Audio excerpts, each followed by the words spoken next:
Welcome to The Glass Ceiling, the podcast where business leaders share their stories, struggles and triumphs. There is a lot in that. There's a lot of learning. We sort of had different views on how the business should be ran. The next 10 years looks like for South Australia. Startup's the easiest. I'm your host, Marissa Hankinson from Wavebreaker, and I'm passionate about amplifying their voices. Join me as we explore the highs and lows of innovation, entrepreneurship and leadership. From founders to CEOs, our guests will share their insights, experiences and advice on how to succeed and make a lasting impact. Get ready for inspiring conversations and valuable lessons. Let's shatter the glass ceiling, one story at a time. Glass Ceiling, Season 3, Episode 3, interview with Lynda Schenk. Thank you for having me. You're welcome. And I've just learned from my business partner, Joanna, that Schenk means beauty in Spanish. So there you go. I should go to Spain. or Colombia. Yes. Okay, well, I'll do a quick introduction for you so our listeners know who is on the couch with me today. So Lynda Schenk is a highly respected business leader and marketing expert. As the founder of Purple Giraffe, and you're in your 11th year, you've done your big anniversary of town, which is fantastic. Lynda has built a reputation of delivering innovative marketing solutions and strategic business advice across a wide range of industries. You operate nationally as well, that's correct, isn't it? And you also specialise a little bit in my favourite industry, which is the wine industry here in South Australia as well. So welcome, Lynda. Thank you very much. Thanks for having me. You're welcome.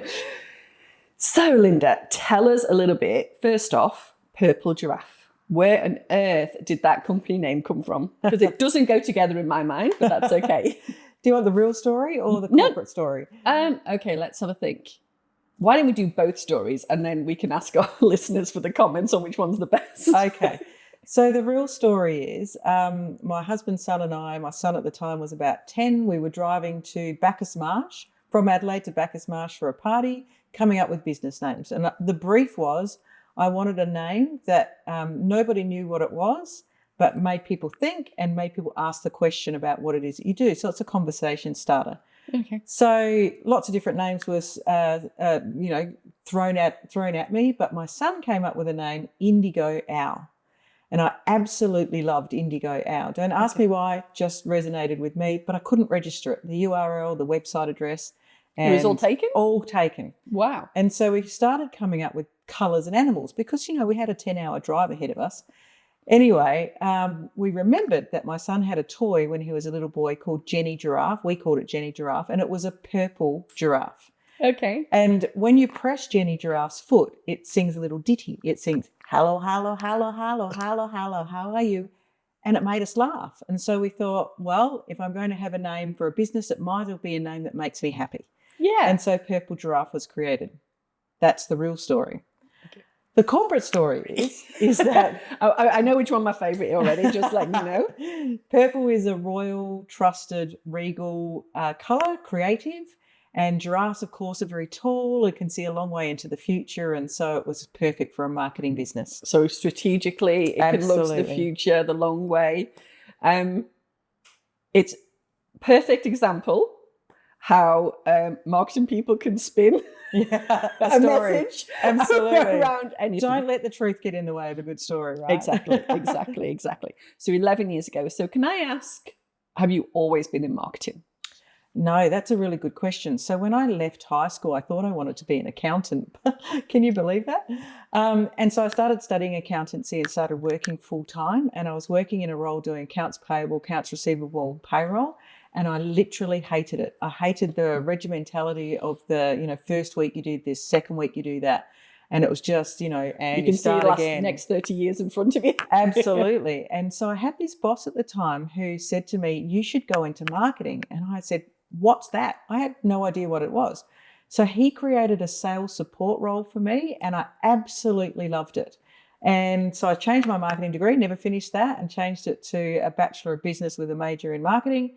And that same man became the managing director of a wine company and asked me to come and work with him, do accounts for 6 months, and then he would give me the marketing manager's role. So I said yes to that, and here we are. Wow. Okay. It's really interesting because I studied marketing as part of a business qualification. and absolutely hated it. Interesting. I hate it because I'm talking 30 odd years ago. Yes. So it was just the 4 Ps kind of thing. But like my assignments were things like create a soft drink and Yes. brand it. And it just didn't feel like real, Yes. if that makes sense. It Yes. was like I was having to do all these assignments and things, and it just felt it was too pie-eye. Yes. And when would I ever create a brand new drink that would be, the equivalent of, the 2 that we probably do know. But Yes. so I hated it until a similar scenario of someone gives you an opportunity and then all of a sudden it starts to make a lot of sense. And you realize that even though you said your accountancy, there's a lot of systems and psychology and other things within marketing that people don't necessarily realize that there is a science base. Absolutely. And it is unusual to find a marketing person that's quite good with numbers. So those foundations of the accounting work that I did, I think they've put me in really great stead and actually almost given me a point of difference when it comes to marketing, because I do think about, businesses and their numbers and how that's going to affect, or what is the actual return on this? Is it worthwhile actually doing this campaign, or are we just doing it because it looks pretty? Yeah. So those sorts of things have maybe stifled my creativity from time, but definitely made me much more business savvy around marketing efforts. Yeah, so when did you choose to go out on your own? Was there a catalyst that happened, or what? There's always something that happens. So what made you go out on your own? I call it my midlife crisis. I don't know if that's a good thing to say, but so I was lucky enough to have a career in the wine industry for about 23 years. And I definitely think I was having a midlife crisis. So I went out and I quit my job, which was a great job. I had, lots of staff. I was the manager of a business, a very large wine business in the packaging division. And I quit my job and I decided I wanted to work with children or animals. Okay. I know it was a midlife crisis because I went and bought a convertible car. And what kind of convertible car? It was just a cheap one. It was just a little Holden Astra, but it was convertible, right? Anyway, I left that great job and went and worked for the Starlight Children's Foundation. Oh. And I worked for them for 18 months and I absolutely loved it. Fantastic organisation. And I was working only 4 days a week. So I'd gone from big fat corporate job to working at home. Like, how many hours were you going and you'd gone down to 4? Yeah, at home, working on my own, the only person for the Starlight Children's Foundation in South Australia. Well, that must have been quite isolating. It was very isolating. And so on my one day off a week, I used to go out to lunch with friends, and I ran out of friends to have lunch with. And so eventually I was offered, people kept coming to me and saying, can you help me launch this label? Can you help me, write this brochure copy? Can you help me launch a website? And I got these people called clients. And eventually one chap came to me and he said, I would really love you to come with me to Germany. There's a very large wine fair in Dusseldorf in Germany. And I had been to that many, many times. And he said, I'd love you to come with me. I'd love you to help me, launch my stand and launch my products over there. Oh, so you were going to do the exhibition and... Yes, and he was going to fly me first class. Oh, well, I've never been first class anywhere before, so... Who was going to say no to that? Exactly. So I came home to my husband and I said to him, I really want to do this job. It was quite a large job. How do I do it? And he said, revelation, give one up. So it was either give up Starlight or give up what was being called Purple Giraffe. And so I thought to myself at that stage, if I don't give Purple Giraffe a red hot go, I'll always die wondering, and I don't want to die wondering. So that was almost 12 years ago now. So did that chap become a client of Purple Giraffe? He absolutely did, until he used to fly his own plane and he flew it into some, telephone lines, and he died. Oh, no. Oh, yeah. That was the first client I ever lost. Literally. Like, literally. I know that sounds awful, doesn't it? But it's true. You might want to cut that out. No, it's probably going to stay in the blooper state. I feel like, when someone tells you something really tragically and you don't have the right reaction. That might have been it. Yeah. Well, hopefully it was just an accident. But anyway. Oh, it was an accident. So maybe we took that out. I might look terrible saying that. No, it's fine. it's fine. It's like, but yeah. So he did become a client of Purple Giraffe. Absolutely. Yeah. And that's testament to relationships. Absolutely. Yeah. So started Purple Giraffe 1 day a week, gave it your all. Yeah. And how long were you a sole trader? When did you get your first staff member? Yeah. So the first 7 months, it was just 1 day a week. And then probably another 12 months later, it was just me. And I had to move out of home. I'm a person that gets my energy from other people. And so working at home was stifling for me. And so I was finding that I was actually having more meetings with people and not leaving enough time to actually do the physical work because I was starved for human contact. And so after about 18 months, I moved into an office, and it was around about that time I got a girlfriend, started working with me, and she would do 2 days a week. And, it kind of went from there, really. Yeah, it's interesting, isn't it? I am definitely one of those people that I've worked on my own, worked at home, and I just miss that what you think, or just having somebody to just bounce off. Yes. Is a real I don't particularly like that. I definitely get more energized with people, which is why doing podcasts is great, because I meet lots of great people.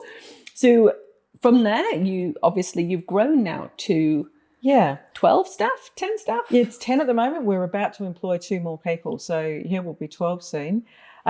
So you asked about sole trader. So I was a sole trader for quite some time. Yeah. And then it was about 5 or 6 years in, I changed it to proprietary limited. So, a proper business.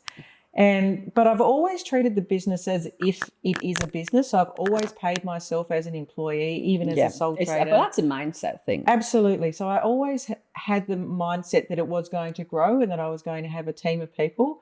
My ideal team back then was maybe 5 or 6 people. Never anticipated we would get to where we are now. Over COVID, we grew even bigger, but we got to 16 people over COVID, and it was just too many personalities.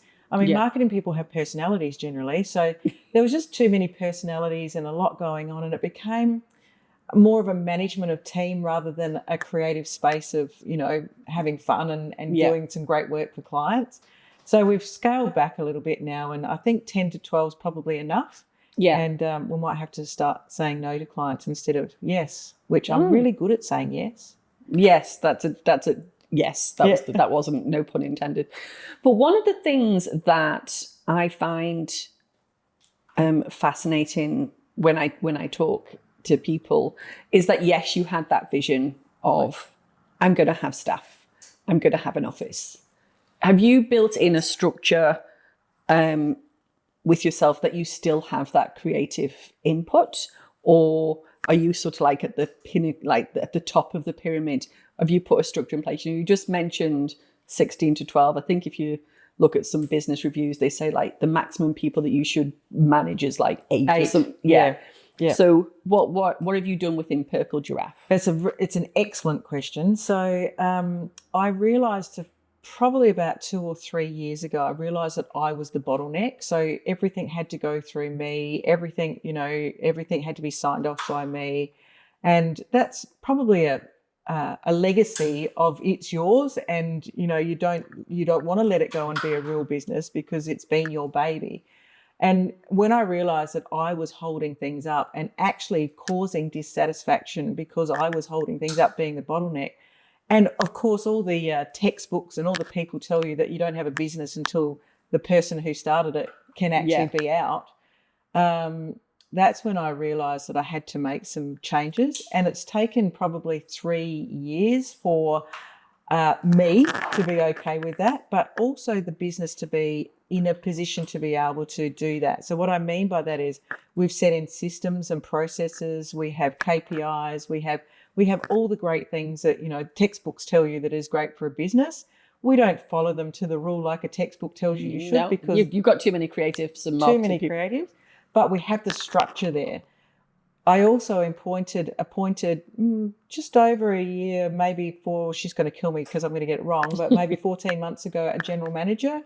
So her name's Kelly, and Kelly is fantastic. So she runs that business basically while I'm sitting here talking to you. I know it's being looked after extremely well.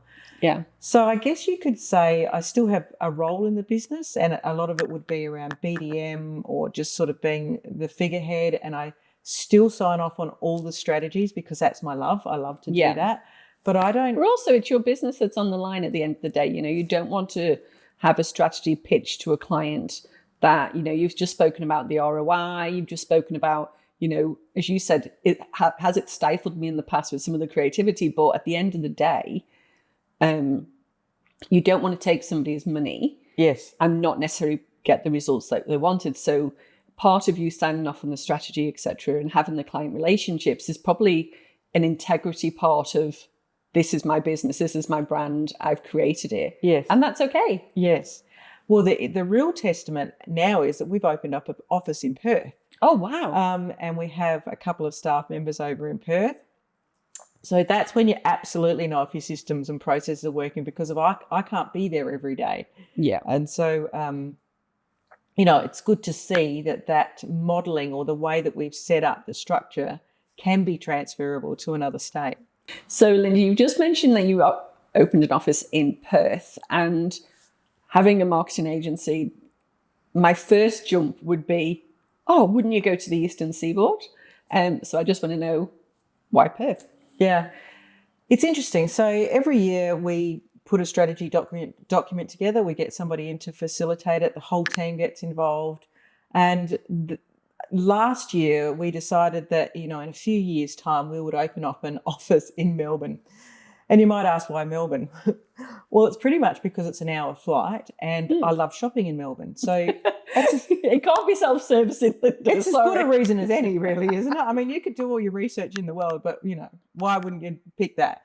But I'm a really big believer in people, and I'm a believer in that you can teach skills, but great people are rare to come by. And so I was at a conference, a mining conference in Kalgoorlie in the West, and I met a lady who I just literally fell in love with, and she was transitioning out of her career and looking for something new. And I just said to her, we've got to work together. She came from the West, and that was the real truth of the matter. But when I then started to think more deeply about it, you know, got over the emotions of finding someone that you think is amazing. But it's true, though, and I know it sounds...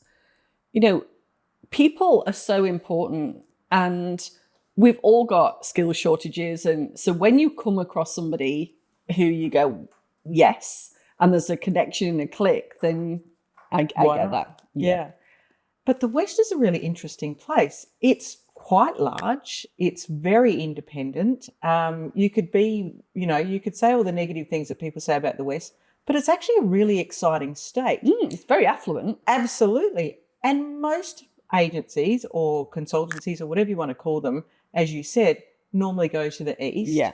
I like doing things a little bit differently. So, you know, you've got a good market there. Yeah, absolutely. They can stay in the east. Absolutely. And so I think it's been a great move for us. The time difference is challenging at times with 2.5 hours in the daylight savings times, but you make anything work if you want to. And I'm really excited about it. So I've been spending a lot of time in the West, and I quite like it there. Good.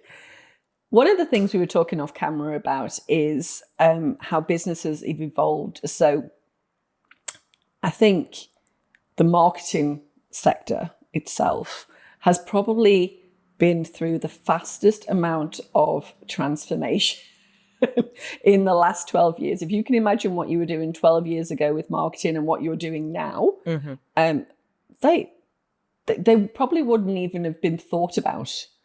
Oh, I agree. So what has Purple Giraffe done? How's your involvement been? Yes. And also how's your involvement been with your clients as well? Yeah, really great question. So I guess the evolution, revolution, whatever you want to call it, but the speed of, I guess, digital technology has actually taken quite a lot longer than people think. It's just that, you know, we've been talking about, like I was doing social media before Purple Giraffe but that was in its very early days. Infancy, yeah. Absolutely. And I remember my boss at the time saying, why would you do that? That's just That was fad. probably was that probably Twitter? No, it was MySpace. Oh my gosh, yeah. That's showing how old I am. But anyway, but then in the last few years, it's just, and particularly post-COVID, it's gone absolutely nuts, into the point that a lot of businesses before would say that, why would you need digital media to, now you have to have it. It's a bit like the websites like 20 years ago. It's like, why have you got a website? I don't need a website. And it's like, well, unfortunately, you have to have a website now. That's right. That's exactly right. And people are saying the same about social media and other digital technology. So it's been a long journey actually to get to this point that people are actually saying now that is a standard part of our marketing, to the point that I actually think it's gone a little bit too far. So there's a lot of businesses that are saying, can you just do our social media? Now, I'm a firm believer, if your only marketing is your social media, your business will fail. 100%. And so you've got to have all of those foundations right, about great branding, about great messaging, about, all the I guess the marketing tools working together. It's just that the marketing tools have expanded. Absolutely. Your toolbox has expanded. It doesn't mean that, you can't use a drill for the same job for everything. You just got to keep using the tools that get you where you need to go. Great way to explain it. Absolutely great way to explain it. So because technology, however, is changing so fast, what we do in our office is every single individual person that works with us is a champion of something. So we've got like an AI champion, we've got a lead generator champion, we've got a social media champion, we've got a graphic design champion. And what I mean by that is it's part of their position structure that they have to learn everything they can about that area, so that we are at least on top of what's going on. We then share it with our clients through our social platforms, but we share it and teach each other. So instead of having 10 people out there trying to learn everything, we have champions of different things, and that's the way we've worked out that we can actually learn more. And so we have WIP meetings, work in progress meetings, every fortnight, and then we have spent half an hour of that meeting teaching each other about what we've learned. Because it is so fast paced, and that's actually a really good idea, because in some respects that's like your team can't be a jack of all trades. Exactly. Because then you're a master of none. Well, and it's interesting you should say that, because a lot of businesses think that a marketer is a jack of all trades. You cannot ever find that unicorn that can do all of the things that are available to us right now. I mean, they're so diverse. You've got to have a really analytical brain. You've got to be a really creative person. You've got to really be able to write copy. There's so many things. And one person can't do it all. And so it's great that we've got that pool of resources that have different skill sets that can all lean on each other. And this brings me back to a conversation we just had off camera, that your clients are using you or opting to utilize Purple Giraffe as their marketing department, rather than having those people in-house who may have a limited skill base or may not be, in the know-how, or maybe. So do you want to expand a little bit more on some of the cost savings that can come? We're all there for bottom line profit. We're all in business for a reason. Can you expand on that? Of course. So what I mentioned when we were off camera was that, I've noticed over the years that the business sizes have changed. And there are a number of, I would say, sort of second-tier businesses. So we're not talking the big businesses like Santos or... So give me an example. So I had this conversation with somebody earlier, on one of the earlier episodes, because everyone has a perception of what a second tier is, or an SME or whatever. So what do you... So we agree it's not your big brand Santos's, your 100 millions upwards. So what is it for you? For us, it's anywhere between 5 million and probably up to 80 million. Okay.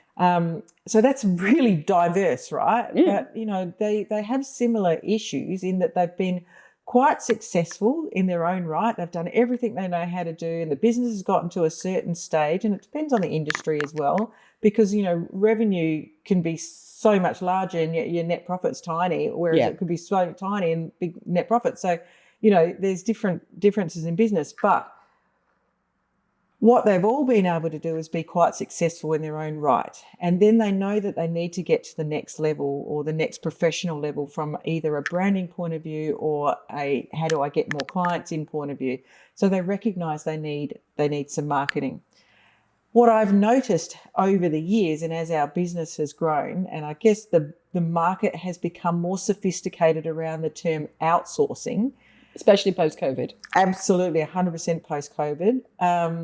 The businesses that we're working with are now quite a lot bigger in that their revenue is a lot bigger, their number of staff are a lot bigger. Some of them, like I was giving the example before, we work with a large medical organisation that had 4 staff and a marketing manager. They've kept their marketing manager and they've now outsourced. That's the marketing team, isn't it? Yeah. Yes, their marketing team. They've now outsourced instead because what the cost savings are, firstly, they're only paying for the work that's being done. So they're not paying for water cooler conversations. They're not having to worry about superannuation and annual leave and sick leave. It's expensive now. Very expensive. They're not having to worry. It's very easy to divorce an outsourced provider than it is an employee. The second is that they're paying for people that have diverse skill sets. So like I said, we have 10, soon to be 12 people that have different skill sets that can bring all of that knowledge to the business. Thirdly, they quite generally, when you have your own team, marketing team in-house, you may or may not have specialist skills like graphic design, so you've still got to pull digital. on them anyway. You've still got to pay for those separately. And so when you outsource to a business like Purple Giraffe, they're included in the price that you pay. Oh, look, there's so many other savings. The other thing I think is we have a structure in place that clients have one point of contact, but they have 2 people that always know about their business. So if this person ever goes on annual leave, they've always got a backup, right?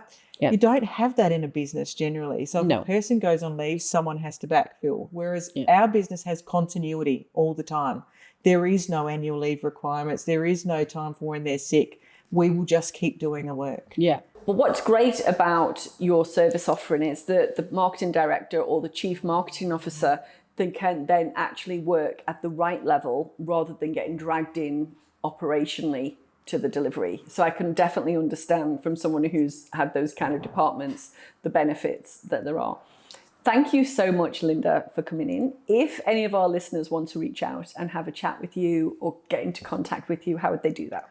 Oh, the best place to go is our website, purplegiraffe.com.au, and you can find my direct phone number there and also the office phone number and my direct email.